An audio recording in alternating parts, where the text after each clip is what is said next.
जय जगन्नाथ, जय नीलमाधव। प्रभुଙ୍କ ଚରଣାରବିନ୍ଦରେ କୋଟି କୋଟି ପ୍ରଣାମ ଜଣାଉଛି। ଏହି ଜାଗାଟି ନୟାଗଡ଼ ଜିଲ୍ଲା କଣ୍ଟିଲୋ ଗ୍ରାମରେ ଅବସ୍ଥିତ। ଏହି ପାହାଡ଼ର ନାମ ବ୍ରହ୍ମାଦ୍ରି। ନୀଳମାଧବଙ୍କର ଆଦ୍ୟ ସେବକ ହେଉଛନ୍ତି ବିଶ୍ୱାବସୁ ଶବର। ନୀଳମାଧବ ହେଉଛନ୍ତି ଜଗନ୍ନାଥଙ୍କର ସାକ୍ଷାତ ସ୍ୱରୂପ, ବହୁତ ପ୍ରତ୍ୟକ୍ଷ ଠାକୁର।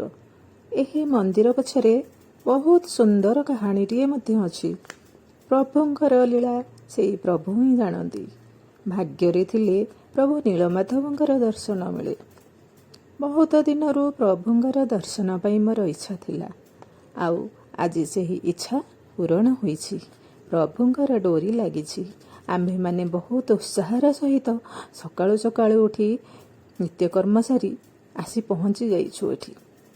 ଅପୂର୍ବ ସୁନ୍ଦର ପରିବେଶ ମଧ୍ୟରେ ଅବସ୍ଥିତ ଏହି ସୁନ୍ଦର ମନ୍ଦିରଟି ମହାନଦୀର ନୀଳ ଜଳରାଶି ସହିତ ଚତୁଃପାର୍ଶ୍ୱରେ ସବୁଜ ବନାନୀ ପାହାଡ଼ ଆଉ ପ୍ରଭୁଙ୍କର ମନୋହର ରୂପ ସତରେ ଦର୍ଶକମାନଙ୍କୁ ଭାବବିହ୍ୱଳ କରିଦିଏ।